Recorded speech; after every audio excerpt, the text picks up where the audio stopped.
Ilan ba talaga at alin ba yung mga project na dumaan na sa early procurement sa panahong ito? Ilan ba talaga? Meron ba na mga projects na pinag-uusapan na nasa loob ng NEP sa budget ng Pangulo, nag-undergo na ng early procurement? Meron na ba? Kasi ang balita, takot lahat. Totoo bang meron o hindi? Wala pa pong dumadaan sa early procurement dahil po hindi pa klaro kung ano yung mga proyekto talagang mapapasa. Wala pa po. Siguradong sigurado kayo, wala ni isa, Opo. zero. So wala tayong pinag-uusapan, tama po ba? Sa ngayon. Sa ngayon po, wala pa po.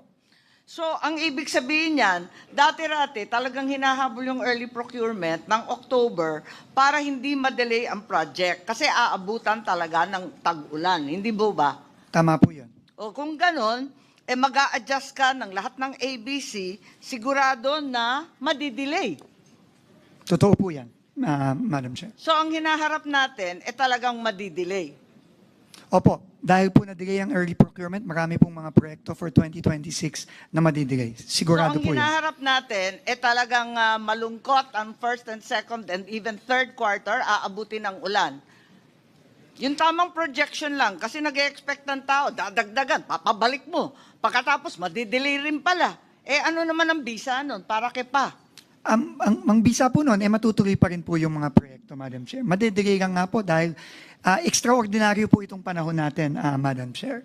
At tingin ko po, prudent din po, tama din po, na hindi muna magsimula ng early procurement. Dahil unang-una, hindi pa po sigurado kung ano ang mga project na papasa ng Kongreso. At ikalawa, dahil nga po nagbaba tayo ng presyo ng materyales ngayong fourth quarter. Ganun pala, wala pala tayong pinag-usapan at talaga naman haharapin natin 3 quarters worth of delay. Tama naman yung mga nag-text po sa atin na lokohan na lamang to.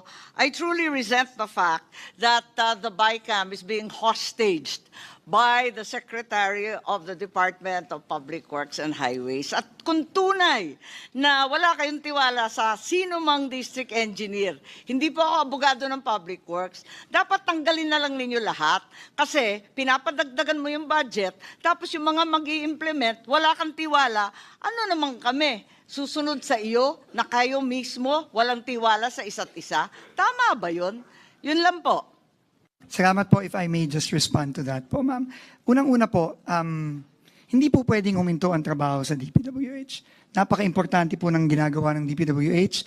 Habang linilinis natin ayon sa utos ng Pangulo, ang departamento, hindi po pwedeng huminto. Nakita na po natin ang epekto sa ekonomiya nitong nakaraang third and fourth quarter. So we are